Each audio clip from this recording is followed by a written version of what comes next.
안녕하세요, 올가즈입니다. 80일간의 투자 일주 오늘 15일차 해보겠습니다. 가장 먼저 일단은 시황부터 다뤄보면은 오늘도 시황은 그냥 계속 같은 스토리인 것 같은데 국채금리도 슬금슬금 오르고 있고 그리고 전반적으로 S&P 지수는 오르는데 나스닥은 떨어지는, 그러니까 시장이 테이퍼링이랑 금리 상승에 좀 대비하고 있는 그런 모습이고요. 오늘 인플레이션 수치는 예상치랑 거의 비슷한데 어쨌든 이번 달도 5% 넘으면서 나스닥에는 좀 악영향을 줬죠. 그래서 시황은 전반적으로 어제와 같은 스토리인 것 같아요. 테이퍼링에 대한 우려가 조금씩 고개를 드는데 또 델타 변이에 대한 우려 때문에 이제 성장이 둔화되는 그런 거에 대한 우려도 좀 혼재해 있는 그런 시장이었고요. 오늘 투자 용어 관련돼서 이제 공부해보는 시간은 효율적 시장에 대해서, 그 다음에 이제 사모펀드에 대해서 이제 공부해 볼 건데요. 효율적 시장 가설 이 얘기는 사실 오늘 개인적으로 질문하신 분에게 좀 답변을 드리다가 80일간의 투자 일주에서 구독자분들한테 좀 다뤄드리면 좋을 것 같아서 이렇게 가져와 봤습니다. 이제 많은 분들이 효율적 시장 가설이라는 것에 대해서 오해를 많이 하시거든요. 시장이 효율적이다 하면은 절대로 초과 수익을 낼 수 없다, 그렇게 이해하셔가지고 누군가가 지수보다 높은 수익을 내면은 봐라, 실제로 시장이 효율적이지 않다, 이런 식으로 이제 생각하시는 분들이 많은데 그건 사실이 아니고요. 효율적 시장에서도 초과 수익을 내는 사람은 나올 수 있습니다. 그래서 이 페이지는 뉴욕대 경영대 웹사이트인데 이 사이트에 좀 정리가 잘 돼 있어서 가져와 봤습니다. 효율적 시장이라는 것의 어떤 정의는 시장 가격이 그 적정 가격에 대한 비편향 추정치다, 이것이 어떤 정확한 정의인데 그게 도대체 무슨 뜻이냐? 우선 효율적 시장이라는 것은 매 순간마다 시장 가격이 적정 가격일 필요는 없다, 요거를 일단 말씀드립니다. 다만 그 차이들이 비편향이어야 됩니다. 시장 가격과 적정 가격 사이의 오차가 완전히 무작위다, 랜덤으로 이제 일어난다, 그런 뜻이거든요. 그래서 매 순간 그 적정 가격을 따라가는 건 아니지만 적정 가격을 기준으로 오차들이 생기긴 하는데 그 오차들이 어떤 무작위다, 이런 뜻이고요. 그 말은 또 두 번째로 무슨 뜻이냐? 어떤 특정 시간대에 특정 주식이 저평가되어 있을 확률이랑 고평가되어 있을 확률이 동일하다, 이런 뜻이고요. 세 번째로 어떤 집단이나 어떤 개인이 꾸준히 저평가되거나 고평가된 주식을 계속해서 찾아내는 건 불가능하다, 이런 식으로 정의되는 게 효율적 시장인데, 지금 바깥에 지금 오늘 천둥번개가 많이 쳐가지고 좀 시끄러운데 굉장히 쉽고 단순화된 예를 하나 들어드릴게요. 예를 들어서 어떤 동전 던지기 게임을 합니다. 동전 던지기.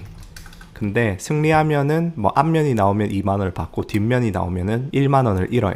그럼 이 게임은 얼마로 책정돼야지 효율적일까요? 2 곱하기 50% 더하기 마이너스 1 곱하기 50% 하면은 5,000원이 나옵니다. 그러니까 한 번 게임 할 때마다 5,000원을 내고 이 게임을 하면은 이제 기대값이 제로라는 거죠. 그럼 이 게임의 가격은 효율적으로 책정이 되어 있고 5,000원 이하면은 이 게임을 하면 꾸준히 돈이 쌓일 수 있는 거고 5,000원이 넘으면 꾸준히 돈을 잃겠죠. 5,000원이면은 이제 기대할 수 있는 게 제로다. 수익도 안 나고 손실도 안 나고. 근데 이렇다고 해서 이 게임을 실제로 하는 사람들이 이제 초과 수익을 내지 못하진 않을 거 아니에요. 동전 던지기에서 1024분의 1 확률로 동전 10번이 연속으로 나오는 사람도 있을 수 있겠죠. 근데 그렇다고 해서 이 게임을 이제 실력으로 이길 수 있다, 그렇게 말하진 않죠. 그래서 간혹 가다가 효율적 시장에서는 모두가 지수를 추종하는, 그러니까 코스피 지수나 S&P 지수나 시장 지수와 동일한 수익률을 내야 된다, 이렇게 생각하시는 분들이 있는데 그건 사실이 아니에요. 이 게임에서도 많은 사람들이 게임을 하면 어떤 사람들은 돈을 잃고 어떤 사람은 돈을 따겠죠. 그러나 전체적으로 봤을 때 기대값은 제로라는 거죠. 그래서 주식의 효율적 시장이라는 개념도 어떤 여러 가지 오해들이 있습니다. 첫 번째 오해는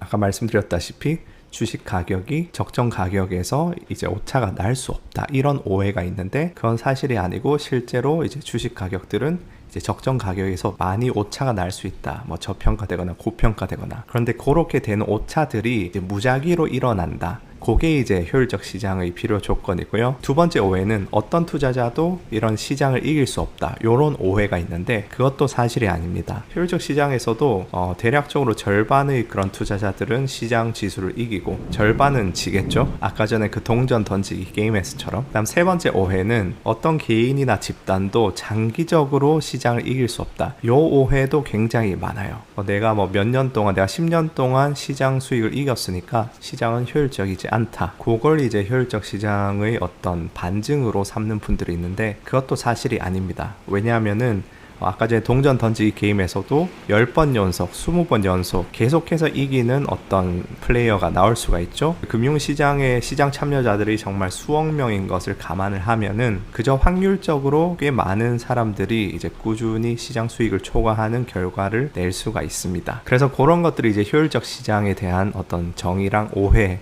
이런 부분에 대해서 말씀을 좀 드려봤는데 그렇다고 해서 제가 효율적 시장을 믿는 건 아니죠. 시장은 효율적이지 않고 당연히 비효율성이 존재하고, 근데 기본적으로 어쨌든 주식시장이라는 것은 정보의 전파력이나 테크놀로지가 발전하면 발전할수록 점점 효율적이 되어가고 있다.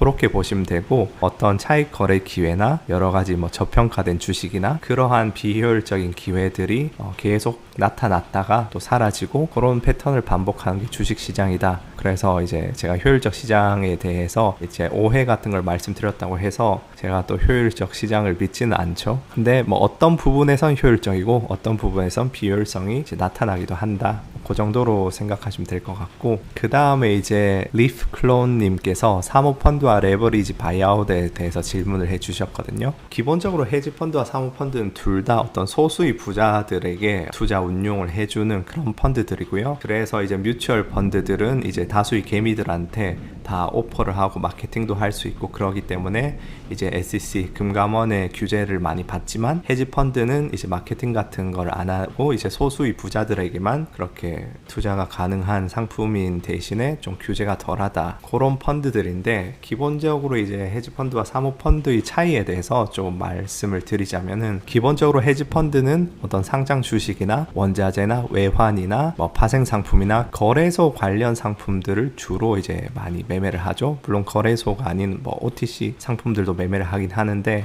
그렇게 일반적으로 상상하시는 트레이딩하고 투자하는 그런 펀드들은 주로 헤지펀드고요. 프라이빗 이퀴티 사모펀드는 이제 주로 비상장 주식, 상품 외에도 이제 차이점 중에 그 투자 기간도 보시면은 헤지펀드가 좀 더 단기다. 그런 매매나 투자나 그런 것도 단기고, 사모펀드는 이제 회사 같은 걸 사서 오랫동안 몇 년 동안 이제 경영해서 되팔든지 그렇게 횟수를 길게 가지고 가는 경향이 있다. 또 이제 조금 관련돼서는 액수를 이제 입금하는 방식도, 헤지펀드는 그냥 투자하고 싶은 금액 자체를 그냥 초반에 전부 다 입금을 하는데, 사모펀드 같은 경우에는 어떤 약속을 합니다. 이만큼 투자를 하겠다. 그러면서 이제 약간의 어떤 채권 관계라고 해야 되나? 어떤 의무가 이제 발생이 돼요, 투자자한테. 왜냐면 헤지펀드는 돈이 있으면 딱 거래소에서 매매하고 그렇게 트레이딩을 하면 되지만, 사모펀드 같은 경우에는 투자할 만한 기업이나 그런 기회들을 찾아야 되잖아요. 그래서 그런 사모펀드 매니저가 당장 그냥 필요 없는 현금만 놀리면은 그 이제 수익률 같은 게 저하되고 계산하는데 저하되고 하니까, 사모펀드 매니저는 투자 기회가 생겼을 때 이제 투자자들한테 콜을 합니다. 그 캐피탈 콜을 하면은 그때 이제 투자자가 의무적으로 이미 이제 하기로 약속한 투자자면은 돈을 붙여줘야 된다.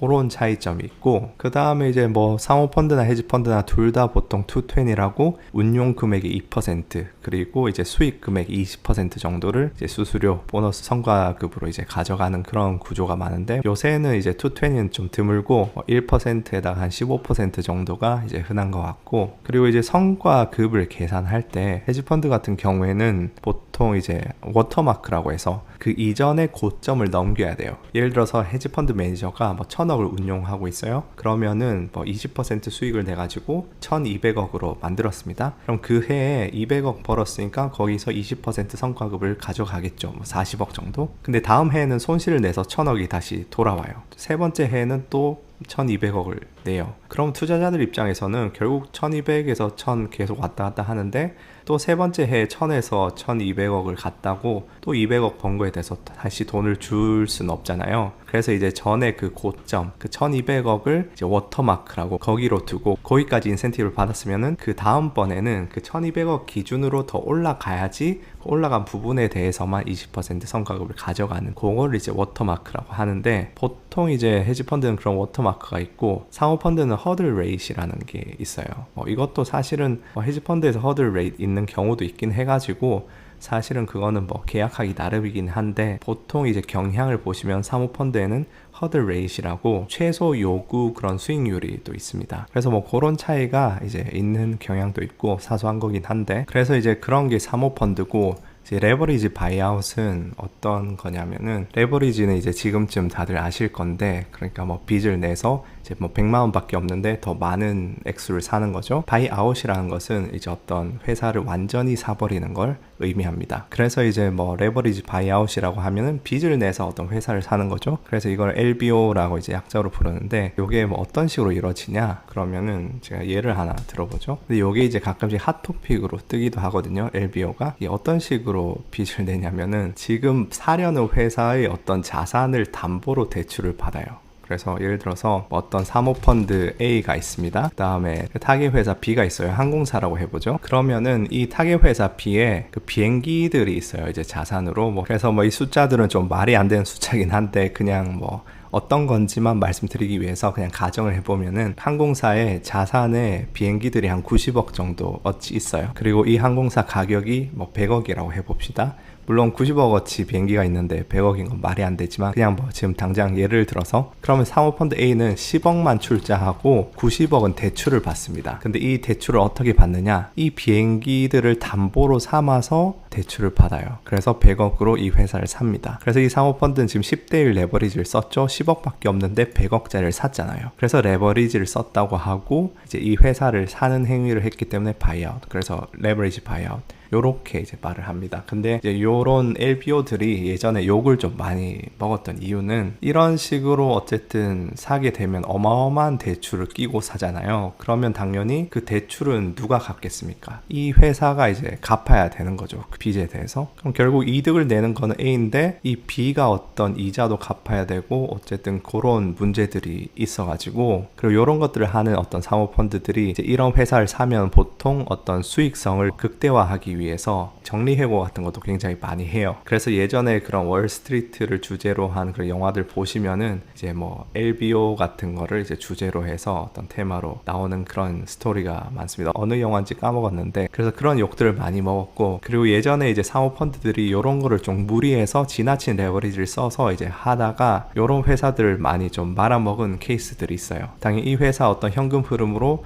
지금 90억 대출을 못 갚으면은 이 B 회사가 파산을 하겠죠? 그럼 사모펀드 A는 그냥 뭐 담보대출 했던 거, 타이 회사 B 담보했던 거 넘겨주고 파산 신청하고 그냥 튀튀하는 거죠. 그래서 어떤 기존 경영진이나 직원이나 어떤 노동자들 입장에서 보면은, 외부 금융인들, 그런 사모펀드들이 그냥 빚을 내서 이제 이 회사를 산 다음에 그 빚을 갚게 하면서 이제 뭐 경영을 정상화한다는 그런 이유로 기존 경영진이랑 뭐 직원들 해고하고 정리해가지고, 어떤 장기적인 관점에서 회사를 보는 게 아니고 몇 년 안에 더 고가에 팔아치울 어떤 그런 대상으로서 이제 다루니까, 그런 거에서도 마찰이 많고, 또 가끔 가다가 무리해서 그렇게 하다가 이제 파산도 당하고 하니까 LBO에 대한 인식이 많이 이제 나쁘긴 하죠. 그래서 오늘 효율적 시장이랑 이제 사모펀드, 헤지펀드, 그 다음 레버리지 바이아웃에 대해서 공부를 해봤습니다. 그 다음에 이제 세 번째 파트 자기 관리는, 오늘 한 6시 50분 정도 일어나서 짧게 명상하고 운동 좀 했고, 오늘 그 무슨 밀키트 그런 거 케토 밀키트 와가지고 먹었는데 채식은 아니더라고요. 근데 이제 뭐 탄수화물 적게 해가지고 야채랑 그런 닭가슴살 위주로 된 그런 것들을 먹었습니다. 생각보다 맛있었어요. 그리고 오늘 감사한 일은, 어쨌든 이런 식으로 이제 좋은 질문들 해주셔가지고 이제 다른 구독자분들이랑 같이 다 함께 공부할 수 있는 그런 기회를 주시는 분들께 감사를 드립니다. 그래서 이제 한국은 아침일 텐데 오늘 하루도 행복한 하루 되시고 내일 또 뵙도록 하겠습니다. 감사합니다.